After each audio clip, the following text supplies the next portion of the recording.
सौतेली माँ की ममता और जादुई शेर घर। एक बार की बात है, एक बहुत ही खूबसूरत जंगल हुआ करता था। उस जंगल में काफी सारे परिवार अपने अपने बच्चों के साथ बड़े ही खुशी से रहते थे। उसी जंगल में एक शेर भी अपने दो बच्चों के साथ रहता था। उसके दोनों बेटे अच्छे खासे खूबसूरत थे।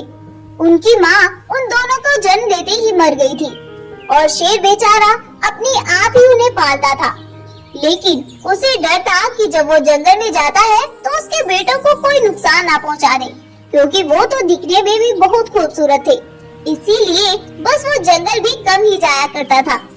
एक रात शेर अपनी गुफा के बाहर खड़ा हुआ अपनी आगे की जिंदगी के बारे में सोच रहा था कि आगे क्या होगा। अरे आगे क्या होगा, मैं तो जंगल भी नहीं जा पाता हूँ और हम सभी को कई कई दिन भूखा रहना पड़ता है। तभी उसके माइंड में एक प्लान आता है और वह सोचता है, अरे क्यों न मैं दूसरी शादी कर लूं, इससे मेरे बच्चों को माँ भी मिल जाएगी और मैं भी आराम से उनके लिए रोज भोजन का बंदोबस्त कर सकूंगा। लेकिन अगर उसने मेरे बच्चों को अपने बच्चे नहीं समझा तो फिर मेरे बच्चों का क्या होगा।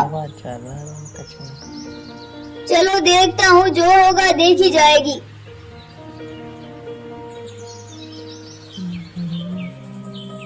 अगली सुबह होती है और वह जंगल की एक शेरनी से शादी कर लेता है और अपनी गुफा में लेकर आता है।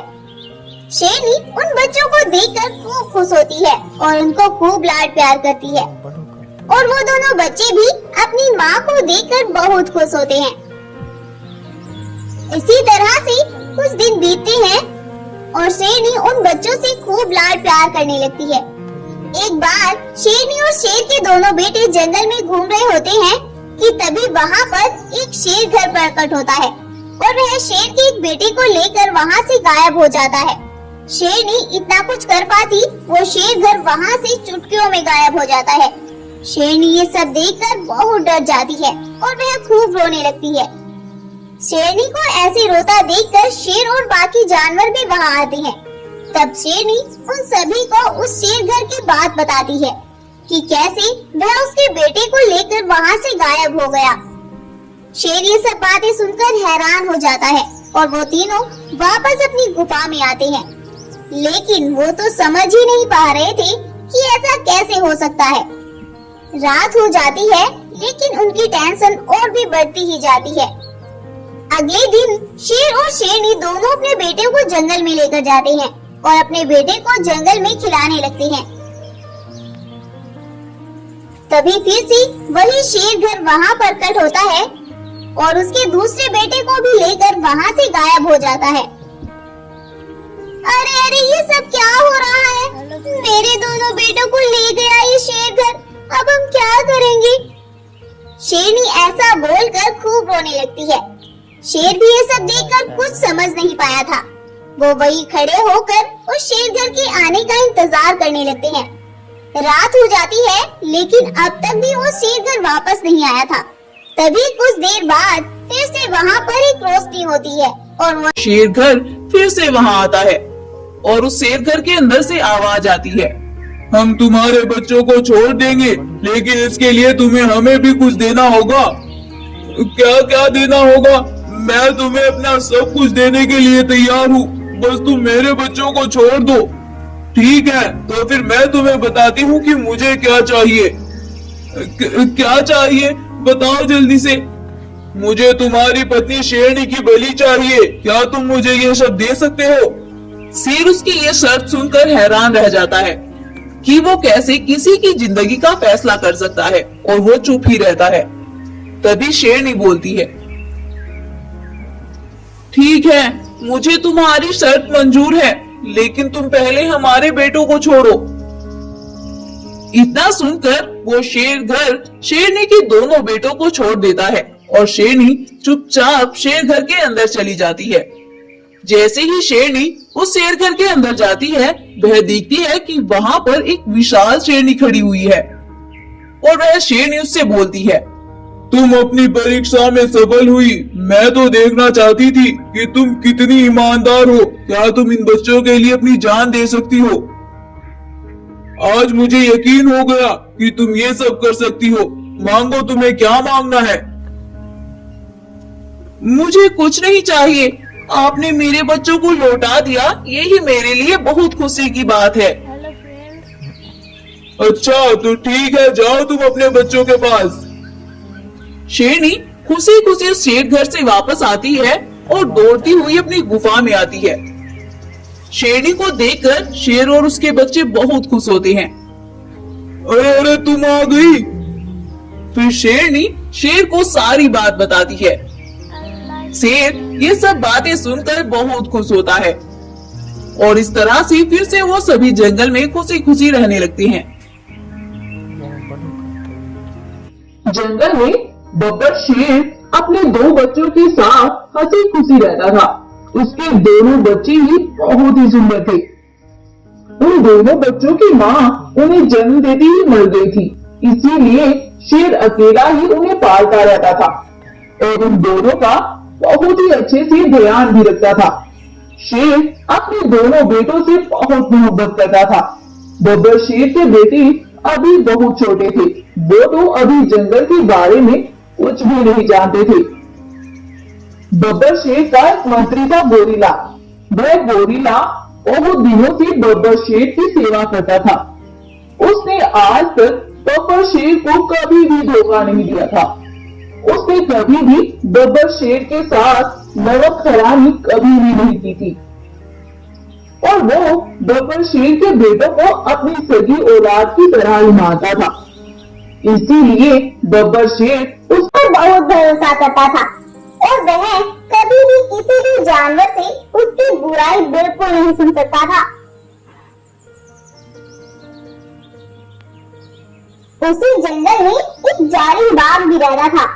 उसका भी एक बेटा था। बाघ गब्बर शेर के बेटों से बहुत जलता था। वो सोचता था कि अगर वो इस दुनिया में रहे तो शेर के बाद वही जंगल के राजा बनेंगे। अगर वो इस दुनिया में रहे तो शेर के बाद वही जंगल के राजा बनेंगे, लेकिन मैं ऐसा बिल्कुल नहीं होने दूंगा। मैं इस दीवार को अपने आड़े से हटा कर ही रहूंगा। वो हमेशा ही इस बारे में सोचता रहता था और इस बारे में प्लानिंग करता रहता था कि आखिर कैसे वो ये सब करे।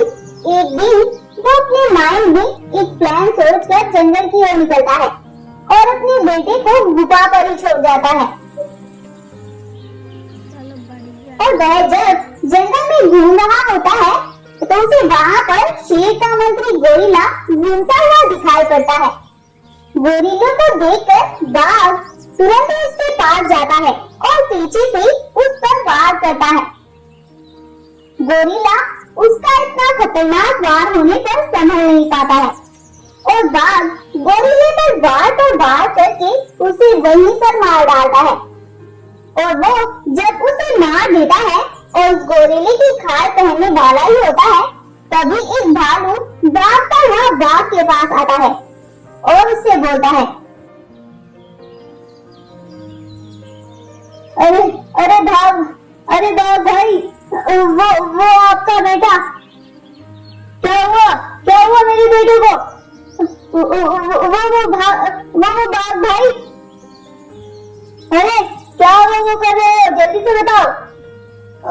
वो बाघ भाई, आपके बेटे को किसी ने कत्ल कर दिया है। क्या बोल रहे हो तुम? हाँ बाघ भाई, आप जल्दी से जाकर देखिए, मैं तो वहाँ से गुजर रहा था तभी मैंने देखा। इतना सुनकर बाघ जल्दी से भागकर अपने बेटे के पास जाता है और वहाँ जाकर वह देखता है कि उसका बेटा तो सच में ही वहाँ मरा पड़ा है। अपने बेटे को मरा हुआ देखकर उसके तो होश ही उड़ जाते हैं और वह मन ही मन सोचने लगता है कि आखिर ये सब किसने किया होगा। लेकिन अब सांप तो निकल ही गया था, लकीर को पीटने से क्या होगा। रात हो जाती है। बाघ सोचता है कि अगर मैं उस गोरिल्ले को मारने न गया होता और उस शेर के बच्चों को मारने की ना सोचता तो शायद मेरा बेटा आज जिंदा होता और मेरे पास होता। अब बाघ के सबको समझ आ गया था कि अगर हम किसी के लिए गड्ढा खोदते हैं तो उसमें सबसे पहले हमें ही गिरना होता है। सुबह होती है, बाघ शेर महाराज की गुफा पर जाता है और शेर महाराज को सब कुछ बताता है कि उसने उसके मंत्री गोरिल्ले को मार दिया है। और वह बोलता है, शेर महाराज, मुझे मेरी गलती के लिए माफ कर दीजिए। आज के बाद मैं किसी के लिए भी बुरा नहीं सोचूंगा। शेर महाराज उसे माफ कर देते हैं और वो अपनी गुफा पर वापस आ जाता है। लेकिन वह अपने बेटे को एक सेकंड के लिए भी भूल नहीं पाता है। उसे हर पल, हर टाइम अपनी गलती का एहसास होता है। ना तो ऐसी गलती करता और ना ही उसके बेटे के साथ ये सब होता। शिक्षा, इस कहानी से हमें शिक्षा मिलती है कि हम जब दूसरों के बारे में बुरा सोचते हैं तो उससे पहले हमारे लिए बुरा होना तय है। तो इसीलिए ना तो हमें किसी के लिए बुरा सोचना चाहिए और ना ही किसी का बुरा करना चाहिए, वरना हमारे साथ उससे भी बुरा हो सकता है। तो इस वीडियो को लाइक करें और अपने दोस्तों के साथ भी शेयर करें और ऐसी और अमेजिंग और इंटरेस्टिंग वीडियोस के लिए हमारे चैनल को अभी सब्सक्राइब करें। साथ ही बेल आइकन को भी प्रेस करें जिससे कि हमारी न्यू वीडियोस की नोटिफिकेशन सबसे पहले आप तक पहुंचती रहे। Thank you.